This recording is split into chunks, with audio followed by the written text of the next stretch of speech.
quick. All right.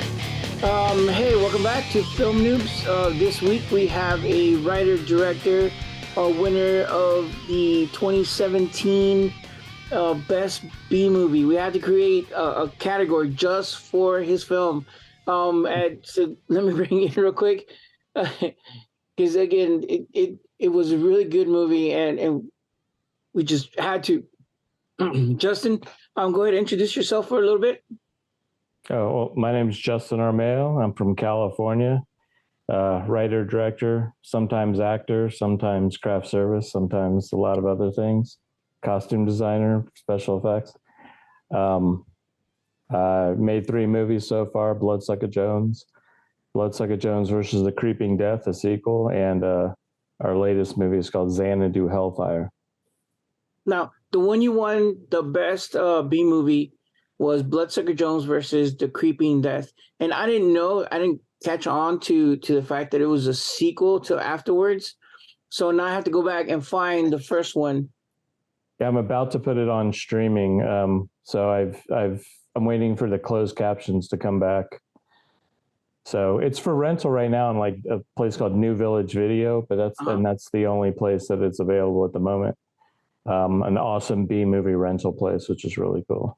Nice. Are you gonna put DVD or Blu-ray? Yeah, it's already on Blu-ray. It was on DVD and the DVD sold out, but it's on Blu-ray now. So I got the Blu-ray. It's got a reversible cover and it's got tons of extras on it. It's like jam-packed. Now, what about the Creeping Death? That's on Blu-ray too. It's got the same reversible cover. Man, tons of extras, and then Xanadu Hellfire. It's same thing, reversible cover, tons of extras. Bro, you're on it, man. Dang. Yeah, I mean, we try to put out stuff that we want to see. You know, we figure, the people who buy Blu-rays are buying them for the extras, and they're usually collectors. So we try to make it a good package. So. Now, again, like I said, we had to create, just for your movie, we had to create a category of best B movie. No, we appreciate that. And now I was reading on some of your descriptions. It was like it's just your movies are a mashup of different films that you're kind of paying homage to, sure. Ripping a little bit here and there and so forth. Talk about some of that process or what's going on in your mind when you're like, you know what? I'm going to make a weird movie that I know certain people are only going to watch. Yeah, I mean, our basic idea is always to make a movie that we want to see. And usually that means a lot of other people want to see it too, because, we grew up watching Lost Boys and Fright Night and Dawn of the Dead and all that. So our influences are everything 80s, everything horror from the 80s, pretty much 80s, 90s, and comedies too, any kind of comedy from Billy Madison to Caddyshack, who knows? Yeah. I forget the references sometimes, how many there are. It's ridiculous. Star Wars, definitely have a lot of Star Wars references. So, that's our idea is usually just when we don't, there's the idea like the Robert Rodriguez, the idea is, if you have a school bus, write around a school bus, write what you have. But we kind of just write as if we had $1 million and then we just figure out how to make it, which is really, really stupid. But it turns out pretty cool. People like it, so it's good. No, so far, I mean, I've really enjoyed rewatching it because I had to go back. I mean, when you won the award, it was 2017, and life happens, COVID happened, all that good stuff. So we're back in action. We're starting to get back into the swing of things. So I had to go back and rewatch it, and I was like, oh my gosh, this is so cheesy, so good, so freaking delicious. And I was like, oh my gosh. It's a crazy Stop movie. laughing, you know what I mean? Yeah, it's a crazy movie. It was our hardest movie to make. Was it? Oh yeah, because we like 225 people worked on that, and for an indie film, that's a lot. Shocking number. It's just crazy. So it was a zombie movie, so we had special effects, we had practical effects, we had visual effects. We shot in 10 different cities, and our crew changed all the time. We had scheduling changes, and it was still awesome and super fun to make. But we made it over a long period of time, like over a year. So shooting in some big chunks and some smaller chunks, but it was hard for sure. So let's talk about some of those processes between, because I know like the characters, as far as like character design or even clothing design, each one had a particular look, and it carried out through the whole film. As far as also like you said, practical effects throughout the whole film, I saw them. So it wasn't cheap. So I know it wasn't cheap. And like you said, over 200 people that you had to deal with. Yeah. So let's talk about some of those processes, because as an indie filmmaker, I'm like, the cheaper, the better, the smaller the crew, the more manageable. That's what we always preach. Right. What the fuck got in your head? You're like, we're stupid. I don't know. Like we just, well, we shot a lot so we had a lot of college students working on it, and then, certain days they couldn't work, and sometimes they told their friends about it and they came to work. So there was days we had like 6 sound people, or, like 7 PAs and things like that. But then we had zombies too, and we got a little overboard. So we toned it down when we shot Xanadu Hellfire. We thought it's still just as big a movie kind of, but we kept the crew and everything smaller. So only like 100 people worked on that. Only just 100 people, just 100, which is still a lot of people. But yeah, I don't know, it was fun, and we just kind of got out of hand. We just had a lot of big scenes because we had zombies, and we had a whole entire roller derby team in Bloodsuka Jones versus the Creeping Death, and huge crew and a huge main cast and like 60 or 70 speaking parts. Yeah. So it was crazy. We probably wouldn't do that again. So we're trying to, and our first movie took 30 days to shoot, and that's a long time for a low budget indie film. The second one took 25 days, but our last movie, we've got it down to 14 and a half days, but it's still a big movie. It's post-apocalyptic with tons of effects, and we're just going in the right direction, I think. 14 days, you're still trucking though. I mean, that's still a lot of days, but when you really think about it, and I know a lot of people say this, is like, oh, I shot it 25 days, 30 days. But you said, that's 14 days combined, even though in total, practical, days in the calendar, it took you said about a year, a little bit over a year. And I think that's what people don't realize, the fact. Or I was going to ask you also, how'd you keep everything continuity? Before I forget, continuity wise, how do you handle, again, 1, shooting over long periods of time, and 2, having such a big cast and crew changing out? It's hard. I mean, luckily we always were able to keep usually the same makeup artists. And, but there was times, there's a joke in the first movie where, I have a guy there's a guy who's kind of like my sidekick, played by Travis Woods, and his, we just started to realize his hair was like 3 or 4 inches longer. Yeah. And we just threw in a line, I said, oh man, I'm really thirsty. We just made up this line because, yeah, this day's making my hair really long or something like that. We just like played it off and turned a joke into it. So it's definitely hard to keep the continuity going, especially because I was handling all the clothes and all the wardrobe and all the props. So It's tough. Usually, we don't shoot in sequence. We just shoot by location. So it's tough. It was a little easier this time on Xanadu because we shot most of it consecutively. We shot one day to do a teaser trailer for our Indiegogo out in the desert, and then we shot a few newscaster scenes. So we shot like 1.5 days, and then we shot for like 12 days. Over the course of like 13 or 14 days, we shot 12 of those days with 1 or 2 days off, and then we shot two other pickup days. So that was easy to keep in continuity because that was pretty tightly together, most of it. Yeah. Even though all the costumes were crazy post-apocalyptic and, multiple days. There's one thing we do like to do. Sometimes we keep some of the characters in the same costume the entire time. Like Bloodsuka Jones, it makes it easy. He has the same costume. His sidekick, always the same costume.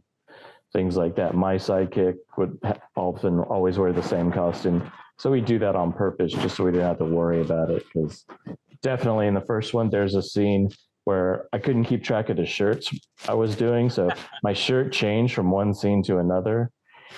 And we shot an extra scene where my sidekick, where I'm acting like I'm freezing, my sidekick pulls a shirt out of his like pants or something and hands it to me, because it's the shirt that I'll be wearing in the scene we already shot that I totally screwed up on. So, but it turned into a really funny joke. So it totally works out. Hey, anything to work around having to do what we need to do. Yeah. And I think it works because when you look at story versus what you have on hand, you have to go with story. And half the time, we're not always going to be drinking the same water, or drinking whatever, or this right. shirt gets lost. I know there was one where we were shooting one of our guys. We're like, dude, can you provide a shirt or provide several shirts that you want to wear, or whatever? And he brought one muscle shirt, but then we didn't pick it up afterwards, so we could wash it and clean it for him. He's like, no, I'll do it. The following weekend, maybe not even a full week, he had lost it. And we're like, dude, what'd you do with it? He's like, I don't know. So we had to reshoot some stuff and kind of, like you said, make a filler scene that just, it didn't make sense, but we needed it to kind of say that he changed his shirt. And I'm like, like, you just left the house in the movie. You left the house and you go to another place and your new So I did the same damn thing I did. We sometimes we'll keep the wardrobe of certain people. Yeah. Sometimes on this new movie, we had a lot of female warriors, so they just all kept track of their clothes and maybe they washed them themselves and just kept track. Luckily, they didn't forget anything. But some of the characters, I kept their clothes with me the entire time. A lot of the people picked out their own wardrobe too. We let all the kids and all the female warriors pick out their own costumes. So all of their costumes they chose themselves with input from me, but we all agreed on everything. Now, as far as your budget, because again, you dealt with over 200 people and multiple days and everything. You said you had an Indiegogo. How did you go about, aside from Indiegogo, and did you meet your fundraising goals and whatnot? We have never met our fundraising goal once, not even close, but we're getting better and we're raising more each time. But this last time we did 2 fundraisers, we only really raised like $12,000, but the movie cost over $40,000. So I paid for the rest of it out of pocket, from credit cards to like loans out of my 401k and things like that. So yeah, all sorts of different ways. I had a producing partner who helped with some money, and a lot of people worked for free, and 200 people, there's no way you can pay 200 people, but the more movies we do, we're trying to have a smaller cast and try to pay almost everyone that we can, except for like new students. If they're getting their first credit, we might not pay them, but most people got paid. That's why our movie was so expensive this time. Yeah, I thought it was going to cost 30, and then when it passed 40, I just said, don't even pay attention anymore. It's just too painful. So I didn't care at that point. We were just having too much fun, so I didn't worry about it. I trust me, I know what you mean. This last film, it was the same thing for us. I think we had a GoFundMe, or I can't remember what it was, but anyways, I think we raised a total of like $500. I'm like, well, at least we got one meal. Right? Yeah, exactly. Yes. Yeah. Everything else, I'll figure it out somehow or another. I think I'm still paying some people. I'm like, Jesus Christ. How the hell are we going to do? Why do we do this to ourselves? I don't know. But I think you're even crazier, though. Yeah, I'm just plain stupid. I don't know why. So, but it's fun, It's like some people, some people, their hobby is working on a Mustang and it's in the driveway, and they get to drive it around on weekends and fix it up. This is exactly the same thing, but just in a more epic, ridiculous way. So. Now, I did see that on some of your cast members, you actually had some people that worked on actual, bigger budget, well-distributed films. Yeah, we've had like a Jennifer Runyon who was in Ghostbusters, and she was in Charles in Charge. And we've had like Alan Maxon, who played a King Ghidorah in Godzilla, King of the Monsters, and he's done some stuff at the Star Wars premiere and lots of indie films. Bloodsuka Jones, him and his wife, they were on Lifetime, 8 seasons of a show called Little Women LA, Yeah. which is kind of like the Real Housewives for little people. And they did 8 seasons of that. So yeah, we've attracted some cool people and some total unknowns. Sometimes it's just friends. Yeah. And if I get a good feeling about it, and sometimes it's, we do tons of castings. We like to use a lot of the same people over and over again. That's why there's some people in all 3 movies. I've been in all the movies because I don't have to pay myself and I know I'll be on time. And I can rely on myself, so it makes it easy. And it's fun. I get to do something fun when there's a lot of work behind it. I know if I can act, I can relax for a minute. Someone else can direct and I can just make somebody laugh for a second. I'm like, okay, it was worth spending $5,000 today or something ridiculous. Oh my goodness! Now, how long does it take you normally to go? Because I know you've done 2 movies with Bloodsucker Jones. The writing process for those 2 movies and versus the new one, which was I can't remember the name of it again. What was it? Xanadu Hellfire. There you go. So the first one, I tried to make a feature a long time ago in 1999, but I got custody of my daughter unexpectedly in the middle of shooting and wasn't able to finish it. So, but during that time I was working with the guy, my friend Preston, who played Bloodsuka Jones, and I decided to write the first movie. So I wrote the first draft of it back in 1999, but it probably took many months and a year. And then I brought it back out in 2008 and probably took like a year to develop. And then the second one, I probably wrote over a couple of years as I was finished filming the first one and over time. And then Xanadu Hellfire, I wrote really fast, probably within like a month or 2. And then I've been getting I went to Texas one time during a canceled convention I was going to, and I couldn't get a refund on my hotel. So I just went to Texas and sat in a hotel and wrote a script in 4 days. Wow. That I hope to make sometime. So I can write them fast or write them slow. And, but I have a lot of input from people. I have people read it. And this last one, I only had most of the input was from girls. So I wanted to have girls read it and see, because it's a female protagonist and female hero and little kids that are both girls.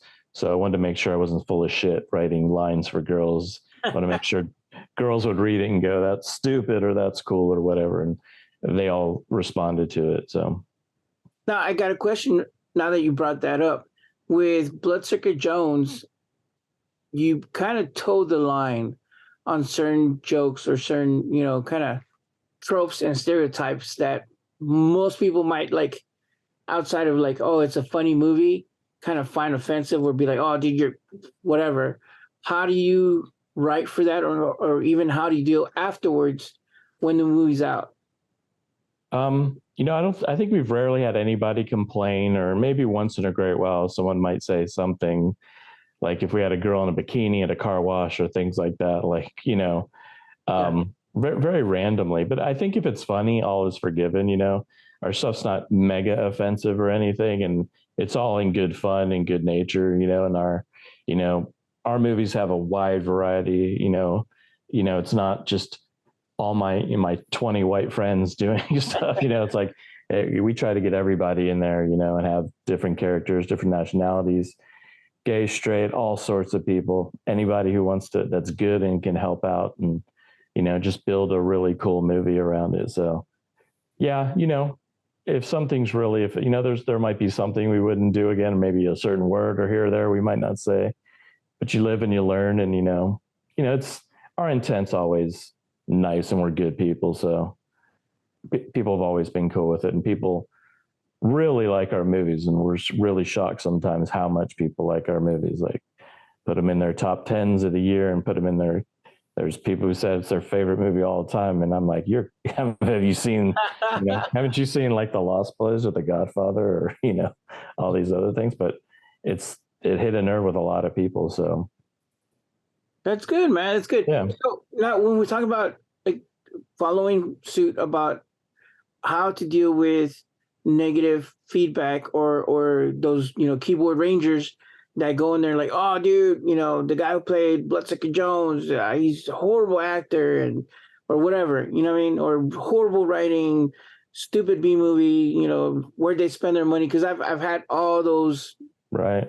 comments left before on mine. I mean, I like to.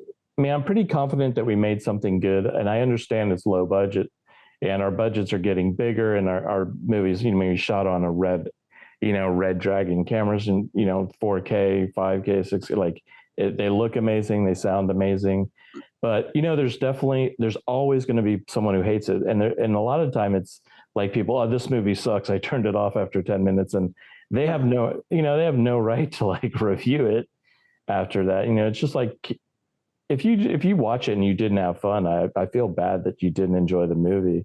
It's like they're only meant to have fun, and the majority of people like it. But yeah, it's tough because you can't sit there and go after everybody and go, fuck you.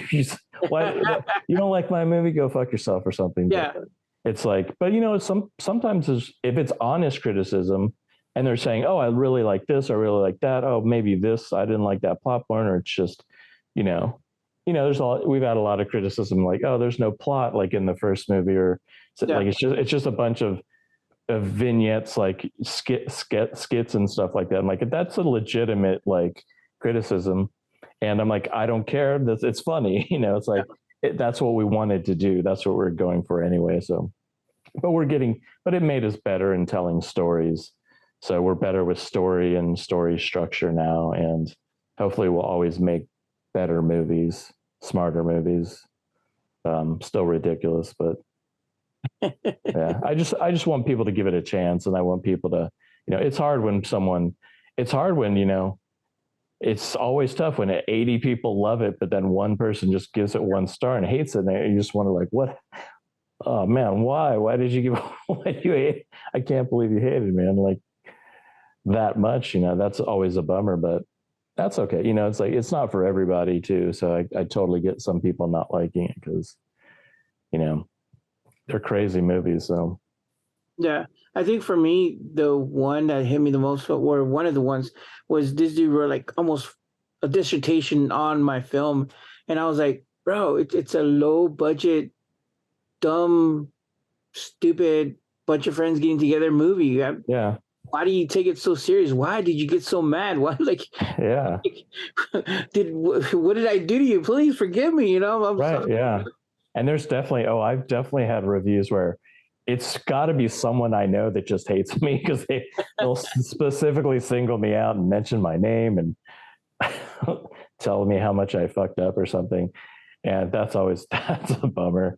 So yeah, it's just like these movies are just like, they're like puppies, man. They just want to be loved. Like just relax and let them happen to you and just enjoy it. Like, don't, if you try to break it apart, you'll hate everything if you try to break it apart, just enjoy it. It's meant to be dumb fun, all of it, it's just meant to be an escape, I like I like that analogy. They're little puppies that want to be loved.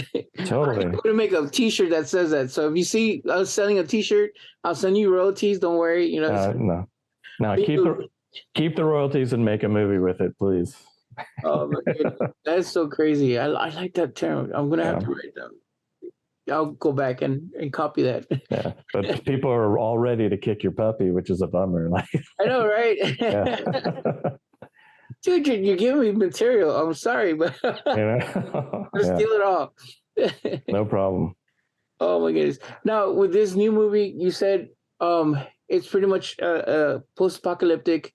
A little girl brings a comic book character to life, brings her from the future to the present. Yep. Let's talk a little bit about that one. So the character is Xanadu Hairflyer. She's she's kind of like Red Sonja. Uh-huh. Just wears like tattered leather skirts and halter tops and carries a bow staff and knows martial arts and lives in a post-apocalyptic Earth. And basically, this girl Ruby, she's 9 years old. She has the comic book of Xanadu Hellfire. In future films, we'll explain how she has a comic book of someone in the future. Why there is a comic book and stuff. But in the comic book, they explain how to do time travel, and she goes to this computer hacker. Yeah, figures it out and can't believe it, and brings her to the present just to hang out, and her evil sister and two goons follow along to bring her back. So it's just hijinks ensue and fish out of water story.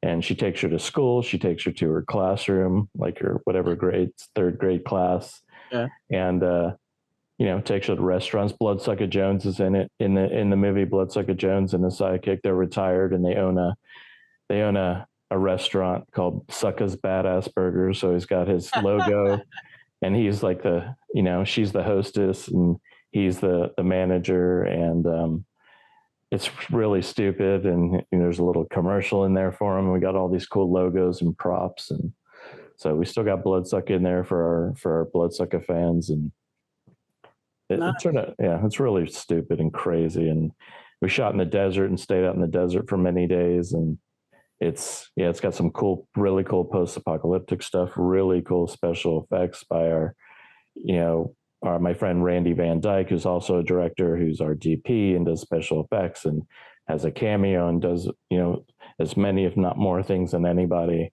And it turned out great. It's really, I want to make something geared toward, I was a single dad, so it's about a single dad and his daughter.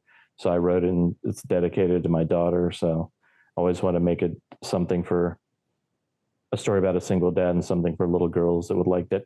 But guys like it as much, because these two girls cuss in the entire movie, like very creatively. They have filthy mouths, and it's pretty funny. And, some people watch and go, who is this movie for? It should be a kid's movie, but then these kids are cussing the entire time. I said, just it's for everybody. Just enjoy it. So nice. And you said for that one, it's already on streaming? It just cleared the QC process for streaming. So it probably within 3 or 4 weeks, it'll start popping up one after another on Tubi, Plex, Apple TV, Cinegram, or I can't even remember the list. We just re-released Bloodsuka Jones versus the Creeping Death on streaming, and I can't even remember. It's on a dozen places now, I think. So it'll be on Amazon, I'm sure, and it'll probably start hitting in about 3 or 4 weeks. But it's available on Blu-ray on Etsy if you just search Xanadu Hellfire. Yeah. And it'll be on Amazon on Blu-ray soon. We're just trying to fix the technical thing with our QR code that's holding it up. But Bloodsuka Jones and Bloodsuka Jones vs. Creeping Death, the Blu-rays are both on Amazon, and we do conventions too. Now let's talk about a little bit of that, because I like the world building, because now it's like, wow, that's pretty cool that you're actually incorporating all your films one way or another. Yeah. As far as marketing, again, indie, low budget guy, marketing, future planning, and kind of setting yourself up for success with your films. Because again, you are an indie guy. You have to kind of figure out, one, how to make money to where you're not totally breaking yourself, and two, get the movie out there to where enough people see it to where you're just not making it, again, for yourself, even though you are, but you need an audience. Yeah, we're slowly. The biggest thing that's helped us has been conventions. So we go to conventions, we get a table, we sell it. We have T-shirts, we have enamel pins, we have the Blu-rays, and we're able to, doing so many, I've gotten really good at talking people into buying this crazy movie that they've never heard of. And we sell it for really cheap. I only sell it for $10. Okay. And I give a guarantee. I tell them, if you don't like it, I'll give you $15 back. If you hate it, I'll give you $20. Wow. So people really, that goes to heart to them, and people buy it like crazy, which is really cool. And then people slowly they remember it, and they email me. They get on our Instagram, they become fans and friends, and they're really dedicated. We have a dedicated group of fans, and then people run across it on Amazon. They see our Instagram. They might see your podcasts. We've done podcasts.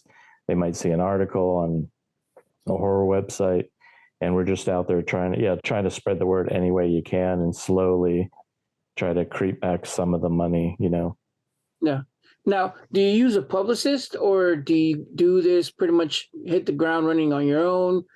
Like, what's some of the process for that? I do it on my own. I might use a publicist for this one once Xanadu is in, just to try it out.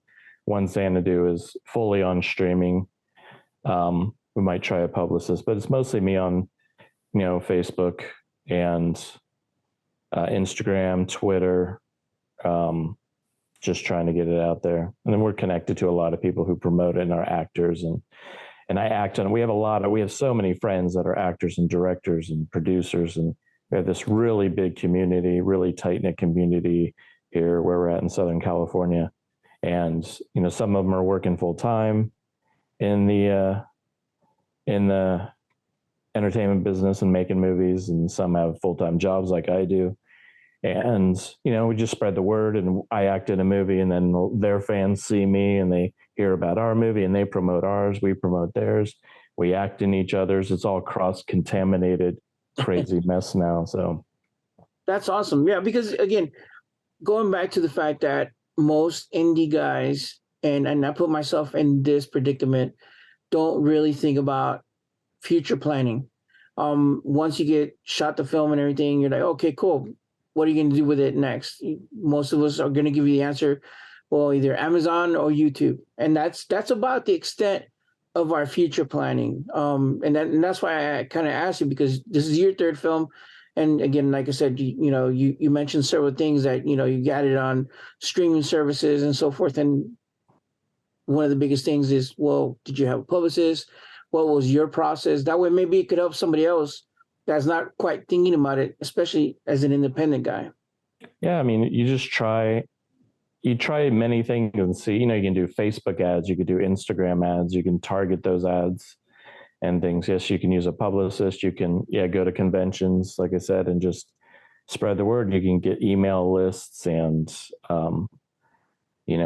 all sorts of ways to do it. It's just like a grind. You got to just slowly build, one person, one fan at a time that'll stick with you. And then now we have fans that'll always jump on our Indiegogo, that will always buy whatever we have, that'll always pick up a t-shirt or a pin or something. We have more merchandise now, and we're spreading out into we have multiple enamel pins and multiple t-shirts, and we had a steelbook for a little while that sold out, and we still have a few left, and things like that. We're just trying to spread the word, and it's exhausting. Yeah.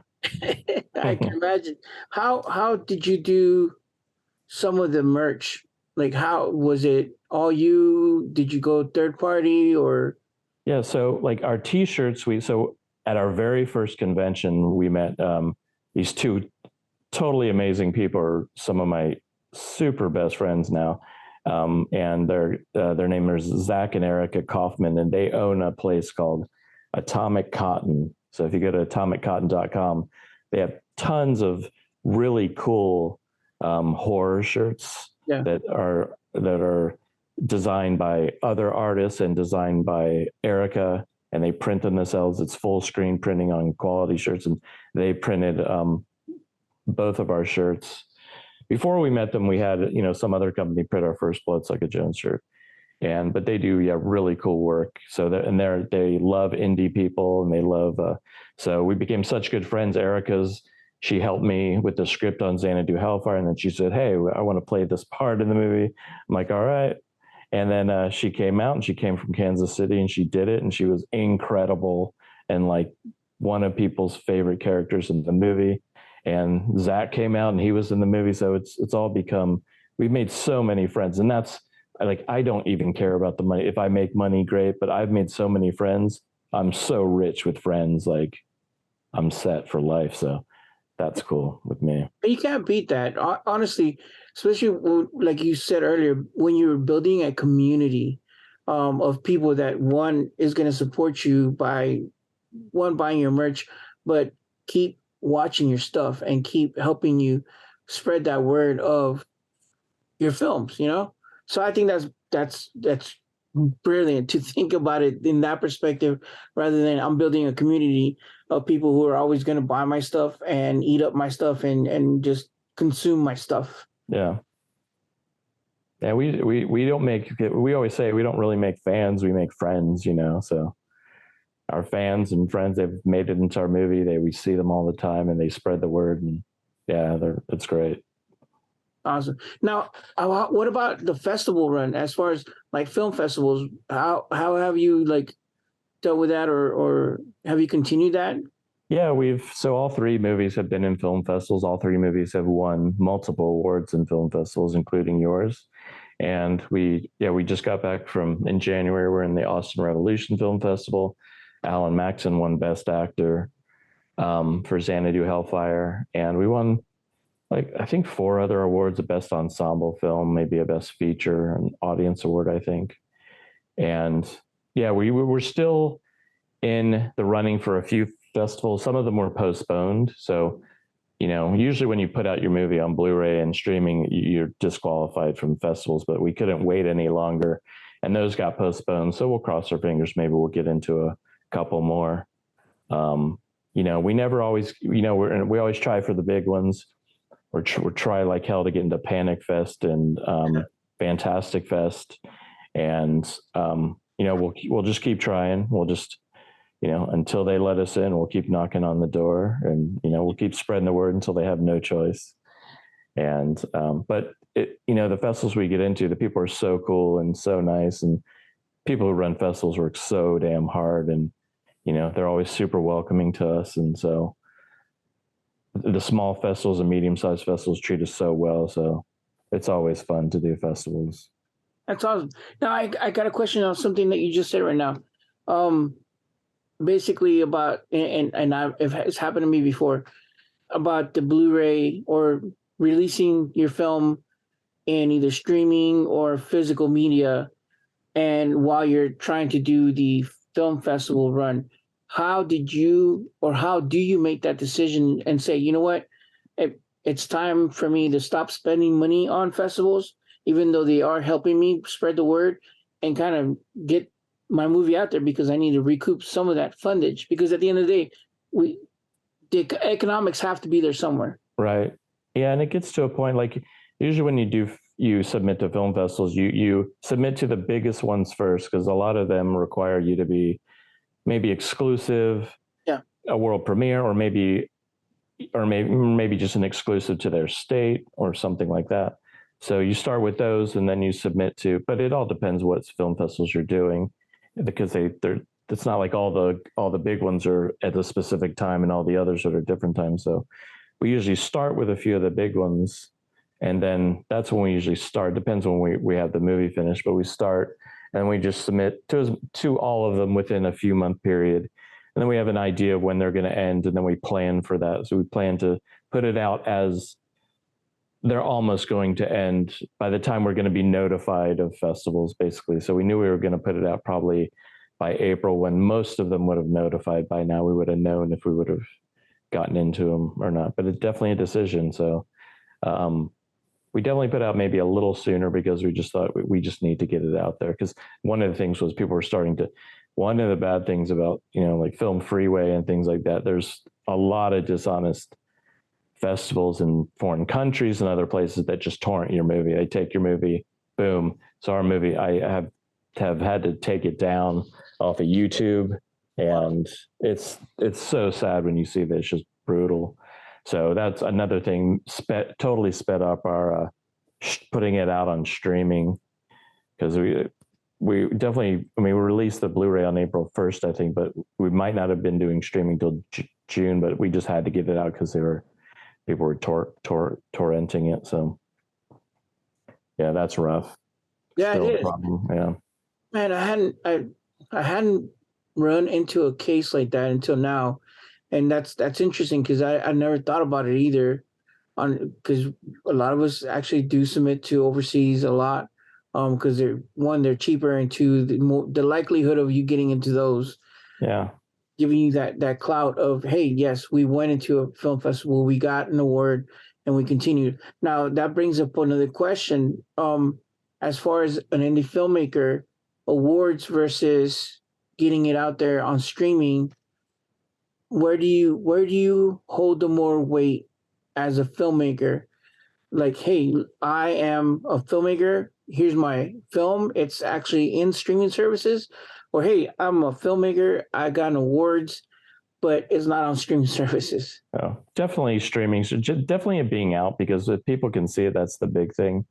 The awards, it's cool to have the awards, and the awards just go hand in hand with trying to maybe sell it, and maybe for people taking a chance. If you say, hey, I won 10 different awards, they might give it a chance. Also, I like on Film Hub, when you submit through something like Film Hub, you you can sell it through Film Hub. You do a little pitch, and you can list every award you have and every film festival you're in, and every little bit helps. And the more awards you get helps legitimize the quality of your film, and might get it onto a few more streaming services. So it helps, and it's always nice to win an award, always nice to hang it on your wall, always nice for the cast. The thing I like most about the awards is sometimes our cast might win something, or maybe our effects guy, or this person or that person. And it's always cool when someone that, doesn't always get acknowledged wins something, and our cast see the movie as a whole won something. It's motivating to them that they spent their time, getting paid little money, and they got something that was, that people liked, which is cool. I like that. Because again, I didn't think about it in that perspective, but it makes sense when you could turn around and be like, hey, look, guys, I can only pay you below minimum. I can't even pay you spec. But guess what? I'm going to do everything in my power to put in film festivals. So maybe y'all could get something a little bit more tangible. So I really like that mentality. That makes a lot of sense because I didn't think about it that way. Yeah, we figured, we always guarantee that we're going to make a good movie, cross our fingers, that we took the time to develop the script, and then we're going to put a lot of effort into it, and a lot, every penny we possibly can. And that's always I try to pitch at people. I said, because actors, they'll do a lot of movies, and you see the movies that actors do in India, and I've been in a lot of movies and a lot of different things, and it's hard to even be in a good movie or a mediocre movie sometimes, and I've been lucky to be in a lot of really good movies. But when I audition people, they've been in a lot of really rough and not great movies. And the thing I can promise actors is just that we're at least going to try our best to make the absolute best movie and put every penny on the screen and make them look good and make them funny. And we are very inclusive. Like if the craft service guy comes up with a good joke, that joke's going in the movie as long as we can do it. And that person will be totally invested. Like I worked on my friend's short film one time, and I brought up an idea. I didn't know if it was proper, if I should, but I have a funny idea. And he let me do it. And when I saw it in the theater, it got a laugh, and I was totally electrified. And I was like, holy shit. I'm like twice as invested in this movie now because they cared enough to listen to me and take my idea. So we have so many ideas from so many people in these movies, and the actors come up, a good actor will always come up with something cool and something better. Sometimes actors play the role perfectly, exactly how you wanted it, and that's a dream. And then some person does something totally different you never expected that's even better, and that's always amazing. Yeah, I've had those instances where I'll write a certain character a certain way, and I have it in my head that Inspector Jones is ABC because that's his. He has a certain quirk that I want to see on screen, but then the person I cast for it totally off plays him, and I'm like, wow, dude, the best freaking Inspector Jones ever. This is right? So badass.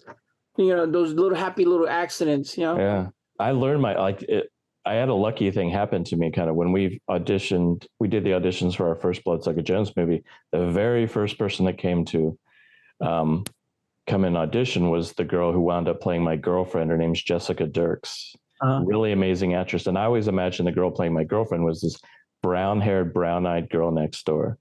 But I opened the audition to anybody necessarily, and she was beautiful and really cool, but she kind of looked like a Russian model in her pictures. And she just doesn't fit. So I thought she would play maybe the evil vampire in it, but we did the audition and she was incredible. And my friends rushed over, my friend Andy and Preston, I think, rushed over to me and said, just whisper in my ear that the first audition goes, that's the girl. She'll make your acting better. and that's the one. Like, don't even think about anybody else. That's the girl. And that was the girl for sure. And that's happened many times. Like, yeah, I think, oh, this should be played by a short black dude or something. And then, Yeah. oh, well, there's a 6 foot tall Hispanic guy who just blew me away. There's no way I'm not going to use that guy. It just, you never know what you're going to get. And No. girls playing boys parts that are originally written for a guy, maybe. All sorts of things can happen. Just want the best people. I think the only time I didn't let somebody who auditioned, I was auditioning for a cholo. And of course, cholo has to be Mexican. Yeah, Right. ghetto and all that good stuff. However you identify cholo. Anyways, so this gentleman comes in and he's like, "Bro, I have an idea." I'm okay, cool, go for it. And he starts speaking like Tony Montana. I'm like, stop. I'm like, first of all, the movie's in San Antonio. It's Mexicans and it's lowrider guys. I need you to be a Mexican cholo. No, por mira, I'm like, stop the Cuban accent. Thank you for your time. Oh, and he got mad and he left. I was like, oh my God. I'm like, no, I actually need somebody who's going to portray this character a certain way, and I'll give him the leeway. But yeah, I was like, I don't need a Cuban, cocaine dealer in my movie. At least not for this one. Right, not for that particular one. Yeah. So, go ahead. Oh yeah, we do some things sometimes where we'll like, there'll be an Asian character and we'll specifically give him a Hispanic name like Carlos. We do things like that just for fun, just to mix everything up in a crazy way, just to totally throw people off. We'll name them something that not the typical name, Yeah. Yeah. Now, as far as your auditioning process goes, how is that done? So either I wrote it specifically for somebody, or I know somebody, or I've seen someone in one of my friends' movies. I have a bunch of friends that are really good directors and writers and make really cool movies.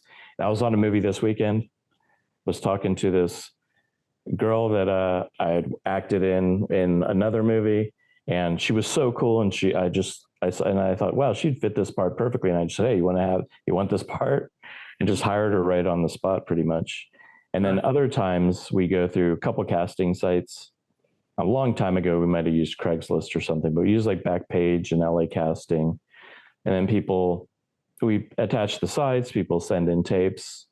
Because we're doing an anthology now, and I'm helping my friends cast theirs too, as well as mine. And yeah, we send in tapes, and then we just narrow it down from there and try to find the best person. We also try to find the person we want to hang out with the most, too, and the person that seemed the coolest. And because we don't want anybody who's going to be a problem or have any issues. So that's hard. We're always, especially if it's a big part, we're so worried about hiring someone's going to be just an asshole or just not cool. And we never want that to happen. So we're super careful when we're casting. So that's why we use a lot of the same people over and over and over again, because we know we can rely on them. We know they'll be good. We know people love them in other movies. So, but then every movie, we love meeting new people and casting new people. So yeah, we just narrow it down through tapes, and then we might have them audition again. We might give them notes and have them re-audition. Yeah, but it's almost always like this. No matter if there's 50 people to submit or 100, there's almost always just one person that's just so much better than everybody else, almost every single time. And it makes it easy. Rarely there's like, oh my God, there's 10 people I can't choose. Never. That's never the case. Now, how do you deal with it? Because you're in California, right? Yeah. So a lot of people in California pretty much go through get agents, and then they become part of the guild and so forth, because over there versus Texas, we're a non-union state, versus California, who has a very strong guild association. How does that kind of play in the films? Yeah, I mean, the first Bloodsuka Jones was non-union. The second was union on a low budget agreement. So we had union people, and we paid them, because a lot of our actors, they're so good, they turned union by the time the second one came out. I mean, I was in the union a long time ago because I did extra work and I was in like 300 movies and TV shows, Yeah. and did it for like 3 or 4 years full time. And but it was really hard to deal with SAG. It's even though low budget agreements are very expensive, and it's really hard to make money in those deals. So this one we only use non-union people. Some people are union; they'll be in your movie anyway, and they don't tell you they're union. They'll just do it. So How do you deal with that? that's 'Cause I there. know there's a fine, right? That's I don't think the union really cares that much about little indie movies like that. And if it's up to them to tell me that they're in the union or something. So, if they don't tell me, what am I supposed to do? So maybe they would get fined, but they're not really looking at little indie films. They're really trying to look at big, like Saban, like the Power Rangers guy doing non-union, trying to rip people off and things like that. But us, we're just trying to make a movie, so. Cool. So at the end of the day, would you say with the two Bloodsuka Jones that you have and then Zandu Hellfire now, where do you see your company or your production team going with the next couple of films? Because you said this is not the last Zandu film, but it's just the first of several, right? Hopefully. I mean, we're writing a sequel right now. It's called Witches of the Wasteland. We have a sequel to Bloodsuka. We were going to do 2 more sequels to Bloodsuka Jones, but it's just people are getting older. They're moving away and they don't live in the same state. So we're going to maybe do one last, we combine the 2 scripts for 3 and 4 into one last epic finale for Bloodsuka Jones. So it's called Bloodsuka Jones and the Princess of Darkness. But right now, and then I have a couple other scripts, a couple horror scripts that I want to do. And we have a roller skating comedy we want to do. But right now we wanted to do something with all our friends because we have all these director friends that have made movies. So combined, we've made 12 movies, 12 features. Wow. And this will be our figure for our 13th movie, altogether. I've directed 3. Most of my friends have directed 2 or 3. Then we're going to do a horror comedy anthology because anthologies are pretty popular. Yeah. But this one, instead of being straight horror, it's going to be a horror comedy. It's very R-rated, very bloody. And we just shot the first segment last weekend. My friend Alan and his brother, Alan Maxon and his brother Jason, shot a short called Coyote out in Topanga Canyon. And then, right now we're just casting and revising scripts, and everyone's giving each other notes. And, we never made an anthology before, and it's crazy because people are working on other films and we're just trying to squeeze this one in here, and what locations do we have and how much money do we have and this and that. So it's called Party of Darkness. Oh, I like that. Yeah, it's about 5 friends who get together, like friends do, and watch horror movies, and they go to a cabin and they're watching like the horror, like a Shudder, like a horror channel, and streaming, and the satellite goes out right in the middle of their like 80s B movie. They're watching a movie called Booty Town Bloodbath. Super gory, super R-rated movie, and it gets cut off right in the middle of a big kill. And so they decide that they're each going to tell a story to entertain themselves. So each story they tell will be a segment of the movie. And then there's the wraparound, and within the wraparound, that's a story in its own, and it goes completely off the rails, and it's supernatural and crazy. And there's going to be werewolves and coyotes and serial killers and all sorts of crazy things. Well, when you get ready, whether you go to film festivals or what, let me know. We could come back and talk about it. For sure.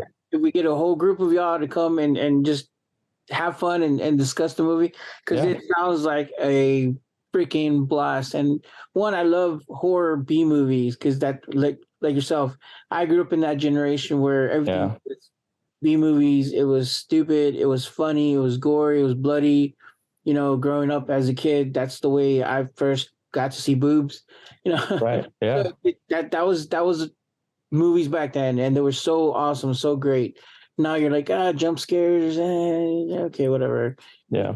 Let me see my old flicks, because I love that generation of films. But yeah, whenever y'all get ready, man, let me know. I'd love to have y'all back so we can talk about that stuff. Oh yeah, we love that. We got so many people. I don't know how many directors we have, like 8 directors. Some Wow. are some are teams.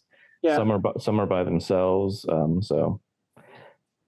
And yeah, it's definitely a logistical issue trying to get it all together, but we're finally starting to crank it out. So Well, not just logistical, I think also creatively. I mean, you're talking about 8 different like directors. You know what I mean? That's a feat in itself that we could just probably have a whole segment to talk about oh yeah, to deal with that. You know what I mean?